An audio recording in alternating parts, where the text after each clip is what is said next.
Hi witches! So today I thought I would do a different kind of video that I haven't really done before, and that is a anti-haul. And so what an anti-haul is basically you are talking about the tarot decks and oracle decks that you are not going to buy, and then connecting it to like decks you already have in your collection to explain why you feel like you don't need to buy those. So it's not meant to be any disrespect to the creators of the decks mentioned.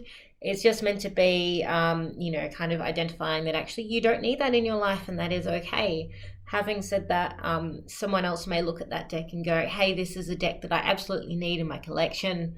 It will be my favorite. And so, yeah, it also allows people to find out about decks that they may not have otherwise found out about, but also giving kind of alternatives if they feel like they can't buy those particular decks. So the first deck I'm going to start with in my decks that I'm not buying is a very popular one and probably a bit of a controversial one, and that is the Lightseers Tarot by Chris Ann. So this is huge. This has been all over social media for many, many months now, and it is a beautiful deck, but I'm not buying it because I have other decks in my collection that I feel like kind of fill that niche, whether it's that they've got a similar art style or the cards have similar kind of messages. I've just chosen to decide that I don't need to buy it. I know that Lisa from Supportive Tarot, she describes these decks as the deck that scratches that itch. So my deck that to me kind of scratches that itch that the Lightseers Tarot would is the Everyday Witch Tarot.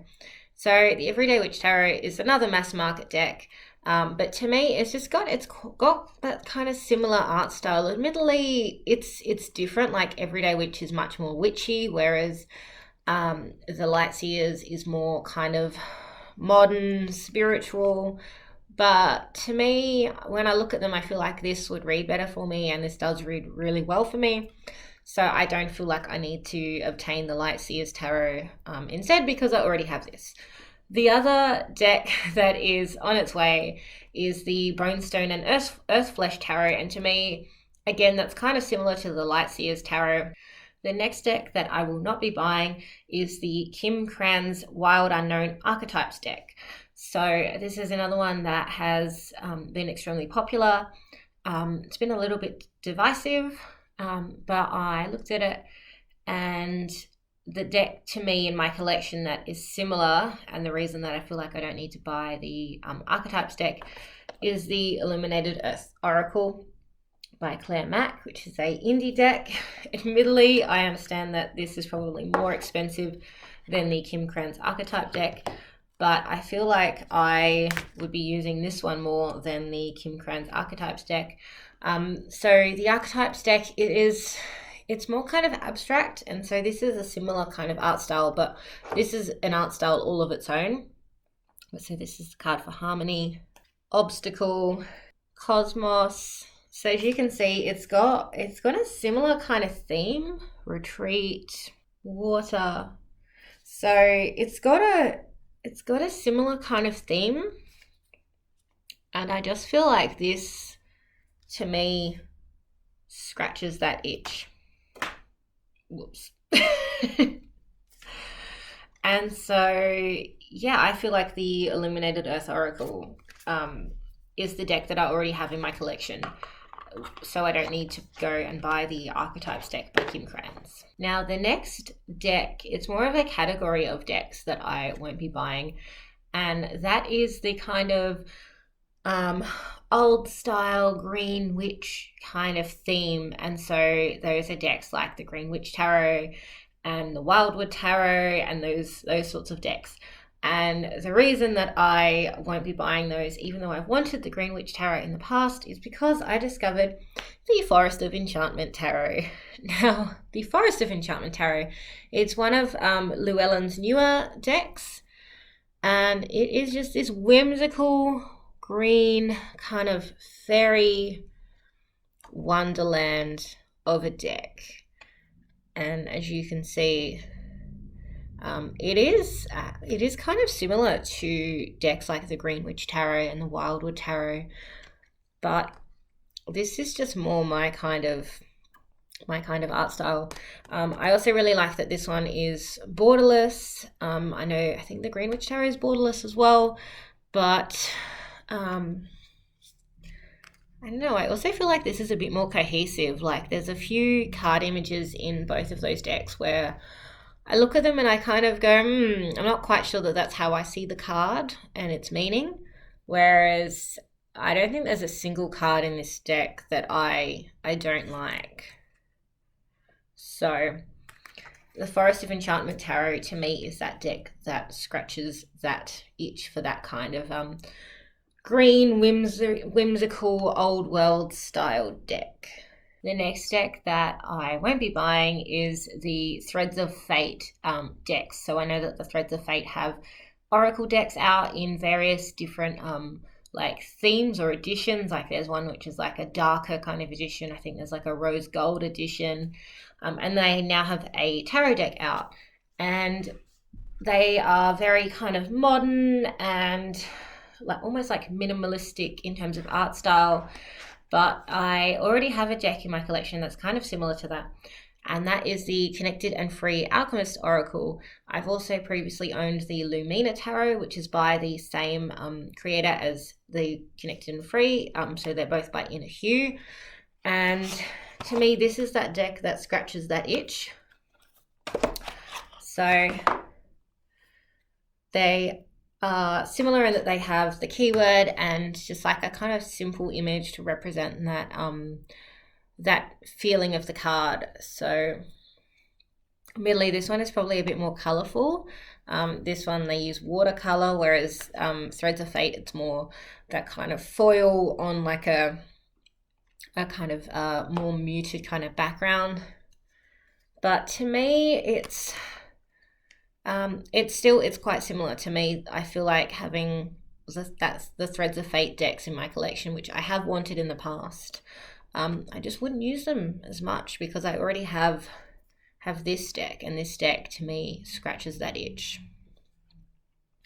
And in regards to the tarot, I feel like the Lumina Tarot is similar enough to the Threads of Fate deck, tarot deck, in that I know that the Lumina Tarot, the reason that I actually didn't enjoy working with it is that a lot of the minors are pip style, and a lot of the minors in the Threads of Fate Tarot are also pip style. So I feel like it's just deciding which art style you prefer. If you prefer the kind of watercolor artwork that Inner Hue does, or if you prefer the gold foil on a muted background that the Threads of Fate decks have.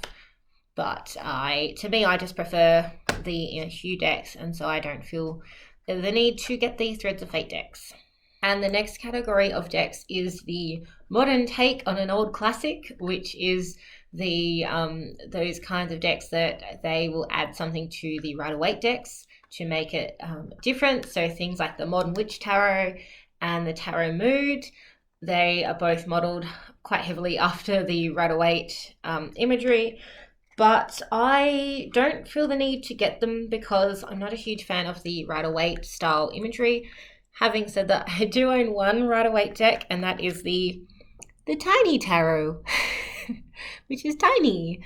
So I think I've showed this before in my Art Witch Supplies video, but the Tiny Tarot is very tiny, teeny tiny. And so these are the traditional Rider-Waite style images. I think they're not quite as yellow as the original images. So they're probably more like the Centennial edition of the Rider-Waite. But yeah, I don't know why I'm showing you. The cards are so small you can't see. But yeah, to me, if I did feel the need to be using a deck which has Rider-Waite style imagery, I would just be using my Tiny Tarot, even though it's not full because, as I've said before, I send out cards to friends.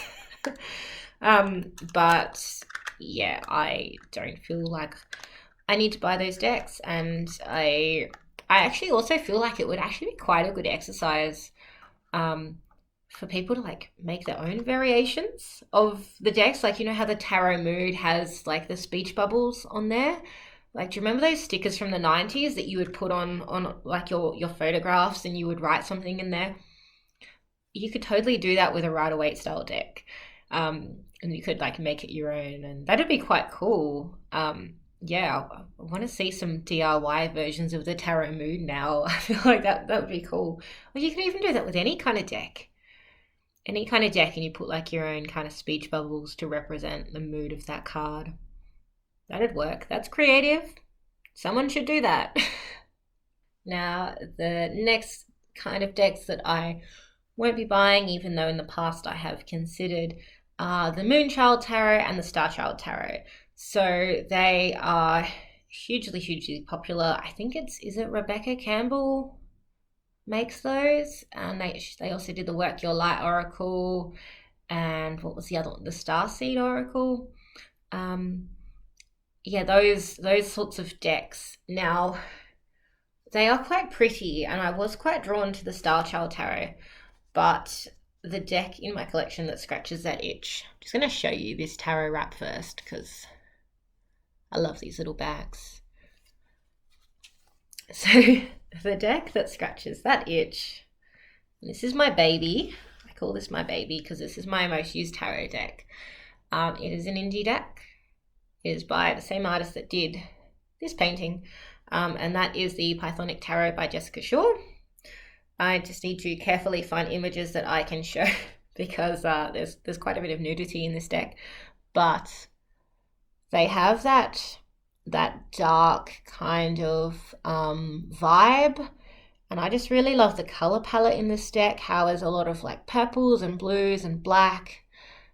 So like this is the card for the Chariot. I think I showed this in my tarot favorites. I'm almost certain I have that card in my tarot favorites. I'm going to try and show a card that's not here's a card that's not blue and purple. There are cards in here that aren't blue and purple. Here you go. This one's more green. But the Pythonic Tarot to me scratches that itch. Here you go. In that, oh, it's got nudity. In that it has that darker kind of vibe. It's very facey. It's got a lot of like faces and like people in it. Matching. Yeah, I know it's hard to compare the Pythonic Tarot to anything else. It really is a deck all on its own. It is my favorite deck. Although having said that, this is probably one of my least favorite cards in there. I don't know, it's just, I feel like that's probably in one of her older artworks.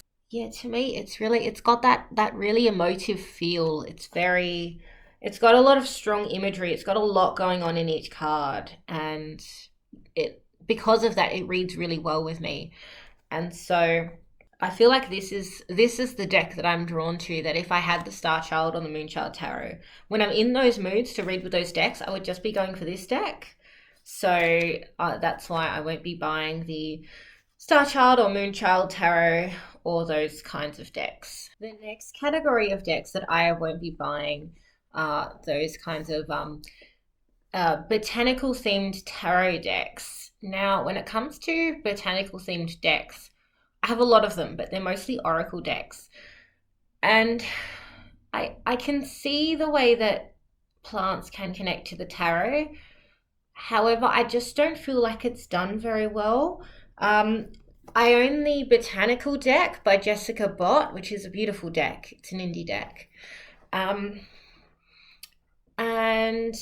I don't use it as much as I thought that I would. And the reason for that is the artwork's beautiful. Having said that, it's digital artwork, which is not my favorite. I much prefer like watercolor and things like that. But so like it's digital. It's simple in the fact that like it's not a bad thing. I'm not sure how to describe it other than it's simple. It's that vector style. It's vector style, which isn't for everyone. But I just find that when people make connections between plants to the tarot archetypes, they don't have strong connections to them. Like even this one, it has explanations for why they've picked that botanical, but it's not huge. Like that's all that it has for the Emperor card, for example. Like that's that's nothing. And so I just feel like when people connect plants to the tarot, it's just not done in an authentic way. I feel like it's more of a kind of a trendy thing because everyone's into plants right now. So I won't be buying any of those like Hedgewitch, Botanical, Oracle, Herbcrafters, Tarot, Druid Plant, Oracle, all those kinds of decks. Because the decks in my collection that kind of already scratched that itch.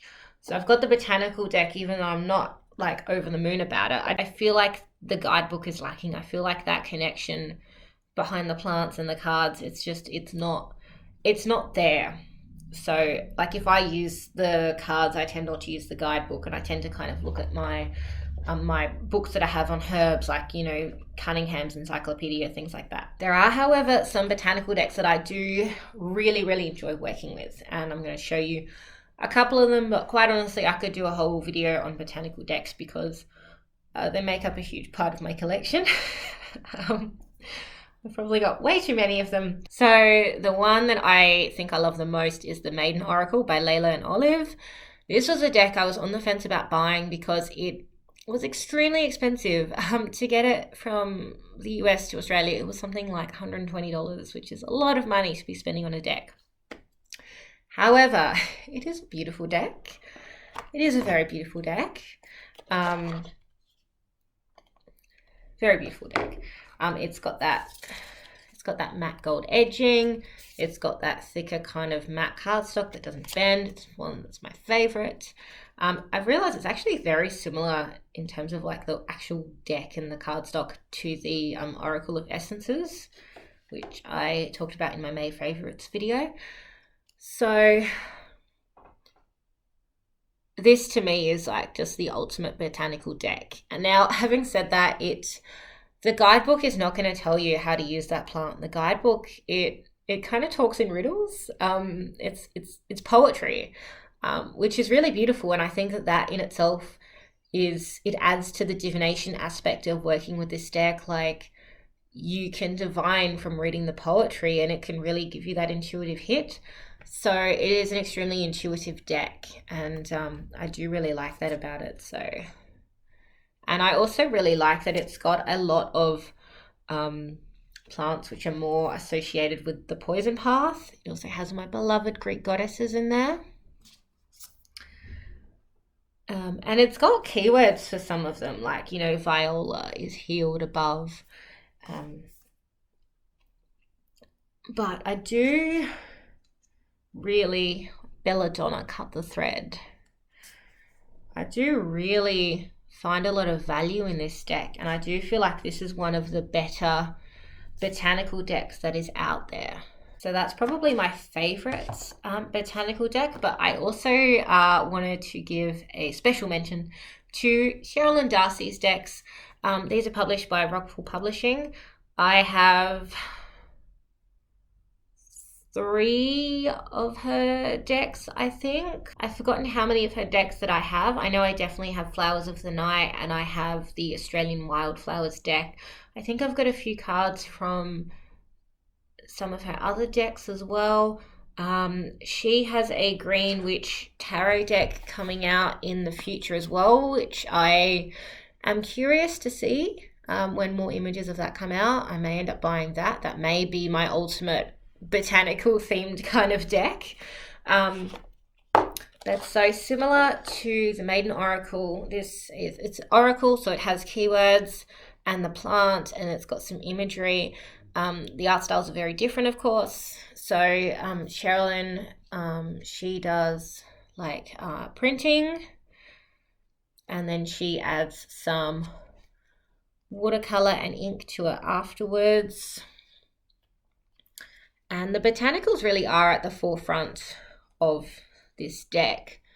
But I also just really love the addition of things like the moon and the night sky and the animals that she has paired every card with. Every card is also paired with like an animal of some kind. I'm pretty sure every card is, although there's no animal in this one. But obviously, like, you know, Patience, Japanese wisteria, that's paired with a cicada, and she explains why she's paired it with a cicada. So I do have high hopes for her Greenwich Tarot deck. That might end up being that deck that really scratches that itch for me, but until then, the Maiden Oracle and the Flowers of the Night deck are scratching that itch. The next category of decks are moon decks and astrological decks, and so there are quite a few of them on the market. There is the Moonology deck, there is the Queen of the Moon Oracle, I think I've seen a whole bunch more lunar and astrological oracles on Kickstarter and things like that. But the reason that I feel like I don't need to buy those, and the deck that I have in my collection that scratches that itch already, is the Spirit de la Lune Oracle. So I've mentioned this before in my Lunar decks video. This is not a cheap deck. It is probably the most beautiful deck that I own, though, I will say that. And so the Spirit de la Lune deck, it has cards for each moon phase. So like the new moon, full moon, all of that. It has a moon phase card for every single day of the moon. So it's got 29 moon phase cards. It has the cards for the different seasonal full moons. So like this is the one for the corn moon, I should say rather.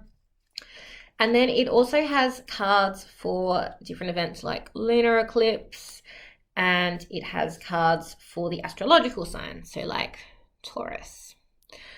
And it's got keywords to go with them, but the place where this deck really shines, aside from the fact that the artwork is just stunning, I have to show you the back of the cards because it has silver foiling and it is just, look at that. They actually have a new edition of this out with rainbow foiling. I think I love the silver foil most, but just I can imagine how gorgeous that rainbow foil must be. But the place where this deck really shines is actually the guidebook. And the guidebook is so detailed. I actually use this guidebook when I'm creating most of my full moon like information posts that I create. There is so much information about the seasonal full moons, about each particular moon phase, about the astrological signs and how all of that interacts with the moon. And so I feel like this deck really is the ultimate deck if you're interested in working with the moon and the astrology, which is associated with the different full moons and moon phases and things like that.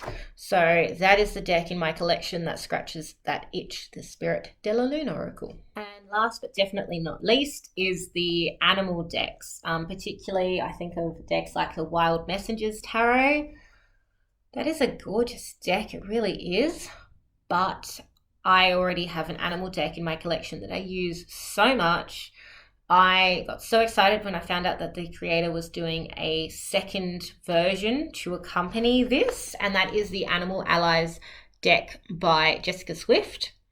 So this is a indie-based deck, but this is a oracle deck. It doesn't have a proper guidebook. It's just got a little like fold-out information book, but it's detailed enough, and if I feel like it's not detailed enough, I supplement it with my Llewellyn little book of animals. You can see what kind of art style I'm into, but basically she has, and these are very basic. These ones just have the name of the animal and you can look up its meaning. She hasn't given the keywords on the card. It's very much up to you to decide what message that animal has to give to you. And she has a huge variety of animals in this deck. She's even got a kangaroo card in here. So I appreciate when deck creators put in animals that are not just native to their biosphere but to other people's biospheres, because of course there is animal medicine in a lot of animals, but there are some countries where like we don't have those animals, and so it can feel a bit foreign to be connecting with those. I also was really happy to see that she's got some more Australian animals in her second version of this. So it's just called the Animal Allies 2. I've already bought it. I'm just waiting for it to be sent to me. As I said before, all of the decks are delayed. I've got like I think 4 or 5 decks that I've pre-ordered a long time ago. Animal Allies 2 was the one deck that I have actually bought for myself this year. All of the other decks were pre-ordered last year or were gifts. This is the one deck I've bought myself because I couldn't restrain myself. I needed it. I needed it. Yeah, so this to me is that animal deck. And I like that it's not tied to the tarot archetypes, if I'm being perfectly honest, because the tarot archetypes can be quite restraining. And I mean, there are certain cards where I feel like, how can you pick an animal energy to really connect with that and have it connect with every single person? That's very, very hard to do. And so I feel like animal decks are much better off as oracle decks. And to me, this is just the ultimate animal oracle deck. So this is the deck that scratches that itch. I had to share one more. So there are a lot of crystal decks out on the market, and I believe that there are more on the way. I'm just thinking about, I think Maya Toll, who made the illustrated Herbery and the illustrated Bestiary, she's making an illustrated crystal one. I've forgotten exactly what it's called. Crystallary a word? I don't think it is. But the crystal kind of themed decks are very popular, and there's a whole lot, and I'll be perfectly honest, I don't connect with most of them. There's only one which I have connected with, and that is the Crystal Connections message cards by Adam Barralet, who is an Australian creator. And so he has actually photographed all of these images. So these are crystals from his own personal collection out in nature. And show you some more carnelian, clear quartz. And so to me, there's just something really special about seeing crystals out in nature as opposed to seeing them on a computer generated background with artificial lighting that's like really harsh. You know, like it doesn't, to me, like crystals are a very natural thing. I feel much more drawn to them if they're out in nature. There's one card I have to show you because it looks like a mushroom growing out of a tree. It's been placed so perfectly, although look at that ruby card. Here we go. So the card for rhodochrosite. Does that not look like a mushroom growing on a tree? I love it. Now this deck doesn't have a guidebook. That is fine for me because of course, I use Melody's big purple book for my crystal information. It's called Love is in the Earth, a Kaleidoscope of Crystals. It is the be-all and end-all guide if you are interested in crystals. I know that's a big statement to make. If you can't buy it because it's expensive and out of print, you can supplement that with the Book of Stones. But this deck, he has the information on the back of the cards. So he's got some points to consider. He has a little mantra at the bottom. It's very short and sweet, but I mean, it's not that hard to look up crystal information on the internet, so I feel like it doesn't need an in-depth guidebook. Would I use these for crystal identification? Probably not, but I wouldn't be using those crystal decks that are available for crystal identification either, because of course crystals come in a huge variety of colors and shapes and sizes and things like that. That the ones that they pick for the cards are probably like the best of the best, and so your crystal might not look like that and you might not realize it's the same stone. However, I think crystal decks are great to use. You can pull a card and that can be the crystal that you choose to work with for that month. You can substitute using the card if you don't have that stone. Kind of brings in the energy of that stone then into your working. Not the same, but you know, it helps. So yeah, in terms of crystal decks, I really recommend the Crystal Connections cards by Adam Barralet. So that is my tarot anti-haul, the decks that I won't be buying and the decks that I already have in my collection that scratch that itch. So this was a bit of a look at the decks that I own and some of my favorites. As I said, I don't have a huge collection of decks. I did a unhaul, as in I gave away about a quarter of my deck collection at the end of last year. My deck collection, it's very fluid. If I'm not working with a deck, I will give it to someone who can use it. And that way I've got space for the decks that I do use.